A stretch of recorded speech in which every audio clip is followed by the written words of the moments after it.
തൻ്റെ കയ്യിൽ കിട്ടിയ ഒരു ശരാശരി തിരക്കഥയെ ആളുകൾക്ക് ആസ്വാദ്യകരമാക്കാൻ വേണ്ടിയിട്ട് അവൈലബിൾ ആയിട്ടുള്ള എല്ലാ റിസോഴ്സുകളും ഒരു സംവിധായകൻ എടുത്ത് പയറ്റുന്നതിൻ്റെ ഒരു മികച്ച ഉദാഹരണമാണ് വിസ്മയ മോഹൻലാലിൻ്റെ ആദ്യ സിനിമയായിട്ടുള്ള തുടക്കം.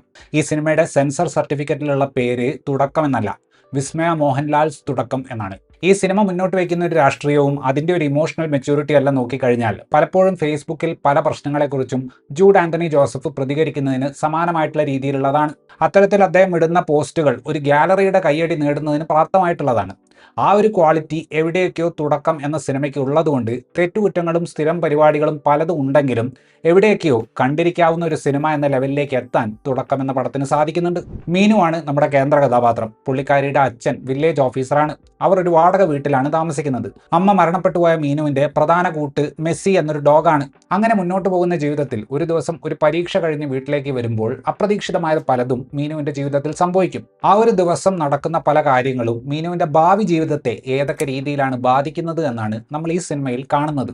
ഈ 2018 എന്ന ജൂഡ് ആന്റണി ജോസഫ് സിനിമയിൽ നിലീൻ സാന്ദ്ര അവതരിപ്പിക്കുന്ന കഥാപാത്രം മീൻപിടുത്തക്കാരായിട്ടുള്ള ഭർത്താവിന്റെ വീട്ടിലുള്ള അവരുടെ ജീവിതത്തെക്കുറിച്ച് സംസാരിക്കുന്ന ഒരു ഭാഗമുണ്ട്. അങ്ങേയറ്റം ഡയലോഗ് ഹെവി ആയിട്ടുള്ള ആ ഒരു സീൻ ഇന്ന് നമ്മൾ പറയുന്ന ക്രിഞ്ച് പരിപാടിയുടെ ഒരു ലെവലിൽ നിൽക്കുന്നതാണ്. പലരും തന്നോട് അതെടുത്ത് മാറ്റാൻ പറഞ്ഞിട്ടും താൻ അത് വെച്ചത് തിയേറ്ററിൽ ആ സീൻ വർക്കാകുമെന്ന കോൺഫിഡൻസിലാണ് എന്ന് ജൂഡ് ആന്റണി ജോസഫ് പറഞ്ഞിട്ടുണ്ട്. എനിക്ക് തോന്നുന്നത് ഒരു സംവിധായകൻ എന്ന നിലയിൽ ജൂഡിന്റെ കഴിവ് ഈ ഒരു ജഡ്ജ്മെന്റ് എടുക്കുന്നതിലാണ്. ഞാൻ നേരത്തെ പറഞ്ഞ 2018 ആ സീന് തിയേറ്ററിൽ നല്ല രീതിയിൽ റിസീവ് ചെയ്യപ്പെട്ടപ്പോൾ OTTയിൽ വന്നപ്പോൾ പലരും അതിനെ ട്രോൾ ചെയ്തിരുന്നു. ഇതേ ലോജിക്ക് തന്നെയാണ് തുടക്കത്തിന്റെ കാര്യത്തിലും ഏറെക്കുറെ അപ്ലൈ ചെയ്തിട്ടുള്ളത്. മോഹൻലാൽ വരുന്ന ഒരുവിധം എല്ലാ സീനുകളും അദ്ദേഹം എന്ന സൂപ്പർ സ്റ്റാറിനെ സെലിബ്രേറ്റ് ചെയ്യുന്ന സീനുകളാണ്. സിനിമ വളരെ ജനറിക് ആയി പോകുന്നതിൽ നിന്ന് ഓഡിയൻസ് എക്സ്പീരിയൻസ് മെച്ചപ്പെടുത്താൻ വേണ്ടിയിട്ടാണ് പുള്ളിയെ സിനിമ ഉപയോഗിക്കുന്നത് എന്ന് നമുക്ക് മനസ്സിലാവുന്നുണ്ടെങ്കിലും ജൂഡ് ഒരുക്കുന്ന ഫാൻ സർവീസ് നമ്മൾ ആസ്വദിക്കുന്നുമുണ്ട്. വളരെ സിമ്പിൾ ആയിട്ടുള്ള ഒരു തീമാണ് ഈ സിനിമയ്ക്കുള്ളത്. തന്നെ എന്തും ചെയ്യാമെന്ന് വിചാരിക്കുന്ന ഒരു പുരുഷനെതിരെ നടുനിവർത്തി പ്രതികരിക്കുന്ന ഒരു പെൺകുട്ടിയുടെ കഥ. ശല്യം ചെയ്യാൻ വരുന്നവർക്കെതിരെ പെൺകുട്ടികൾ മാർഷൽ ആർട്സ് പോലെയുള്ള കാര്യങ്ങളൊക്കെ പഠിച്ച് തയ്യാറായി നിൽക്കണമെന്ന രീതിയിൽ ഈ സിനിമ പറഞ്ഞു വെക്കുന്ന ചില ഉപദേശങ്ങളൊക്കെ പലതരത്തിലുള്ള വായനകൾക്കും വിധേയമാക്കാവുന്നതാണ്. പക്ഷേ സിനിമയുടെ വാണിജ്യ എലമെന്റുകൾ സമർത്ഥമായിട്ട് ചേർത്തുകൊണ്ട് ഈ ഒരു ചർച്ചയിൽ നിന്ന് സിനിമയെ വഴിതിരിച്ചു വിടാൻ ജൂഡ് ആന്റണി ജോസഫിന് സാധിക്കുന്നുണ്ട്. മോഹൻലാലിന്റെ സ്വാഭാവികമായിട്ടുള്ള ഒരു ഗ്രേസും പിന്നെ മേക്ക് യുവർ ഫാദർ പ്രൗഡ് എന്ന ടൈപ്പ് ഡയലോഗുകളെല്ലാം എടുത്തു വെച്ചുകൊണ്ട് മോഹൻലാലിന്റെ മകളുടെ സിനിമ കാണാൻ വേണ്ടി തിയേറ്ററിലേക്ക് വരുന്നവരെ തൃപ്തിപ്പെടുത്താൻ ജൂഡ് ശ്രമിച്ചിട്ടുണ്ട്. അതിലൊരു പരിധിവരെ വിജയിച്ചിട്ടുമുണ്ട്. ജീതു ജോസഫിനെ പോലെ നിലവിലുള്ള മലയാളം ഫിലിം മേക്കർമാരിൽ എഴുതി വെച്ച ഡയലോഗ് അതേപോലെ പറയിപ്പിക്കാൻ നോക്കുന്ന ഒരു പ്രധാനപ്പെട്ട സംവിധായകനാണ് ജൂഡ് ആന്റണി ജോസഫ്. ഈ രണ്ട് സംവിധായകരുടെയും സിനിമകൾ നമ്മൾ നോക്കിക്കഴിഞ്ഞാൽ ഡയലോഗുകൾ അവർ ഉദ്ദേശിച്ച രീതിയിൽ പറയാൻ അങ്ങേയറ്റം എക്സ്പീരിയൻസ് ഉള്ള നടന്മാർക്ക് മാത്രമേ സാധിക്കുന്നുള്ളൂ എന്ന് നമുക്ക് മനസ്സിലാവും. തുടക്കത്തിലേക്ക് വരുമ്പോൾ ഇതൊരു ബിഗ് ബജറ്റ് സിനിമയൊന്നുമല്ല. ഇതിന്റെ പ്രിമൈസ് എന്ന് പറയുന്നത് വളരെ മിനിമൽ ആയിട്ടുള്ള സിമ്പിൾ ആയിട്ടുള്ള ഒരു സെറ്റപ്പാണ്. കൃത്യമായ ഇടവേളകളിൽ എന്തെങ്കിലും ഒരു ഇവന്റ് പ്ലേസ് ചെയ്തുകൊണ്ട് കഥ പ്രേക്ഷകനെ എൻഗേജിങ് ആകുന്ന രീതിയിൽ കൊണ്ടുപോകാൻ തിരക്കഥയ്ക്ക് സാധിക്കുന്നുണ്ട്. രണ്ടാം പകുതിയിൽ വരുന്ന ഫൈറ്റ് സീക്വൻസുകളാണ് ഈ സിനിമയുടെ ഹൈലൈറ്റ് എന്ന് പറയുന്നത്. കൊറിയോഗ്രാഫിയും സിനിമാറ്റോഗ്രാഫിയും കട്ടുകളും എല്ലാം കൂടെ ചേർന്ന് ഫൈറ്റ് സീക്വൻസുകൾക്ക് ഒരു ഹൈ എവിടെയൊക്കെയോ ക്രിയേറ്റ് ചെയ്യുന്നുണ്ട്. മോഹൻലാൽ ചില ഡയലോഗുകൾ പറയുമ്പോൾ തുടരും എന്ന സിനിമയിൽ ഞാൻ പറയും നീയൊക്കെ കേൾക്കും എന്ന ഡയലോഗൊക്കെ പറയുമ്പോൾ ഉള്ള തരം ഒരു മിക്സിംഗ് കൊടുത്തുകൊണ്ട് ആ മൊമെന്റിനെ വിഷ്ണു ഗോവിന്ദ് എൻഹാൻസ് ചെയ്യുന്നുണ്ട്. ഫൈറ്റ് സീക്വൻസ് സമയത്ത് വരുന്ന പശ്ചാത്തല സംഗീതം എവിടെയൊക്കെയോ തുടരുമിന്റെ ഒരു സ്റ്റൈലിനെ ഓർമ്മിപ്പിച്ചു. പലരും ട്രെയിലറിൽ നിന്ന് തന്നെ മനസ്സിലാക്കിയതുപോലെ വിസ്മയ മോഹൻലാലിന്റെ അഭിനയം സിനിമയുടെ ഒരു പ്രധാന ന്യൂനത തന്നെയാണ്. പുള്ളിക്കാരിക്ക് മലയാളം മര്യാദയ്ക്ക് സംസാരിക്കാൻ അറിയാത്തതുകൊണ്ട് ഈ സിനിമയിൽ മീനുവിന്റെ ഫ്രണ്ട് കഥാപാത്രത്തെ അവതരിപ്പിച്ച ആദിത്യ ലക്ഷ്മി എന്ന പെൺകുട്ടിയാണ് വിസ്മയയ്ക്ക് വേണ്ടി ഡബ്ബ് ചെയ്തിട്ടുള്ളത്.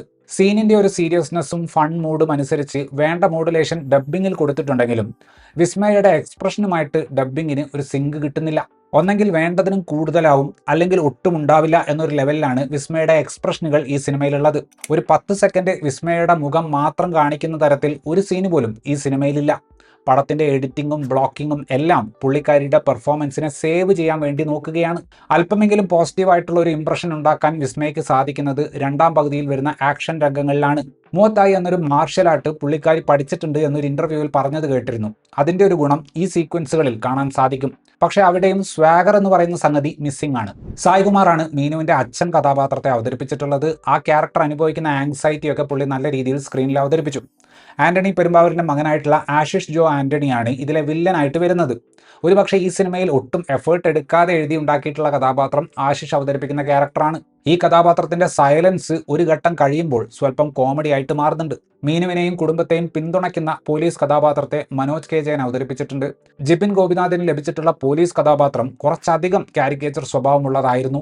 ബോബി കുര്യനും അശ്വിൻ വിജയനും നെഗറ്റീവ് ഷെയ്ഡുള്ള കഥാപാത്രങ്ങളെയാണ് സിനിമയിൽ അവതരിപ്പിക്കുന്നത്. കോട്ടയം രമേശ്, ജയാക്കുറുപ്പ് എന്നിവർക്കൊക്കെ സാമാന്യം സ്ക്രീൻ ടൈമുള്ള കഥാപാത്രങ്ങളെ ലഭിച്ചപ്പോൾ KB ഗണേഷ് കുമാർ, ജാഫർ ഇടുക്കി എന്നിവർ അടക്കം എത്രയോ നടീനടന്മാർ ഒന്നോ രണ്ടോ സീനുകളിൽ മാത്രം വന്നിട്ട് പോകുന്നുണ്ട്. താടിയുള്ള ലുക്കിൽ ആ സൈഡിലേക്കുള്ള മിലിറ്ററി ക്യാപ്പ് ഇട്ടുകൊണ്ട് മോഹൻലാൽ അദ്ദേഹത്തിന്റെ അതിഥി താര വേഷത്തിലൂടെ സിനിമയ്ക്ക് അത്യാവശ്യമായിരുന്ന ഒരു ഓക്സിജൻ കൊടുക്കുന്നുണ്ട്. ഒന്നിലധികം സ്ഥലങ്ങളിൽ പുള്ളിയുടെ ഓറയെ സമർത്ഥമായിട്ട് ഉപയോഗിച്ചുകൊണ്ട് ജൂഡ് ഈ സിനിമയെ രക്ഷിച്ചെടുക്കുന്നുണ്ട്. ഇതിന്റെ റിലീസിന് മുന്നോടിയായിട്ട് ജൂഡ് ആന്റണി ജോസഫ് കൊടുത്തിട്ടുള്ള അഭിമുഖങ്ങൾ നമ്മൾ കാണുകയാണെങ്കിൽ ഒരു കാര്യം വ്യക്തമാകുന്നത് എന്താണെന്ന് വെച്ചാൽ, പണം മുടക്കിയ നിർമ്മാതാവിന് പൈസ തിരിച്ചുണ്ടാക്കി കൊടുക്കുക എന്നത് തന്നെയാണ് പുള്ളിയുടെ ഏറ്റവും ആദ്യത്തെ പ്രയോറിറ്റി. ഇപ്പോൾ തുടക്കമെടുത്തു നോക്കിക്കഴിഞ്ഞാലും ആ സിനിമയുടെ മിഷനും വിഷനും ഒന്നും വർഷങ്ങൾക്കപ്പുറവും ആളുകൾ ഈ സിനിമയുടെ ക്രാഫ്റ്റിനെ കുറിച്ച് സംസാരിക്കണം എന്നൊന്നുമല്ല. മോഹൻലാലിന്റെ മകൾ എന്ന ഒരു ആംഗിളിനെ പല രീതിയിലും പറയുന്ന ഒരുപാട് മെറ്റാ റെഫറൻസുകൾ ഈ സിനിമയിൽ നമുക്ക് കാണാൻ സാധിക്കും. ആദ്യത്തെ ആഴ്ച തന്നെ മോഹൻലാലിന്റെ മകളുടെ സിനിമ കാണാൻ പോകുക എന്ന ആവേശത്തിൽ ചെല്ലുന്ന വിഭാഗം ഓഡിയൻസിനെ തൃപ്തിപ്പെടുത്തുക എന്നത് തന്നെയാണ് സംവിധായകൻ എന്ന നിലയിൽ ജൂഡ് കൂടുതലായിട്ട് ശ്രദ്ധിക്കുന്നത്. വളരെ സിമ്പിൾ ആയിട്ടുള്ള ജനറിക് ആയിട്ടുള്ള ഒരു സ്ത്രീ ശാക്തീകരണ കഥ ആ കഥയ്ക്ക് പുറത്തുള്ള ചില എലമെന്റുകളുടെ സഹായത്തോടെ എന്റർടൈനിങ് ആയിട്ട് അവതരിപ്പിച്ചിട്ടുള്ള ഒരു സിനിമയാണ് തുടക്കം. ഇത്രയുമായിരുന്നു ഈ സിനിമയെക്കുറിച്ചിട്ടുള്ള എൻ്റെ റിവ്യൂ. വീഡിയോ ഇഷ്ടപ്പെട്ടാൽ ലൈക്ക് ചെയ്യുമെന്നും കൂടുതൽ വീഡിയോകൾക്ക് വേണ്ടി ചാനൽ സബ്സ്ക്രൈബ് ചെയ്യുമെന്നും പ്രതീക്ഷിക്കുന്നു. താങ്ക്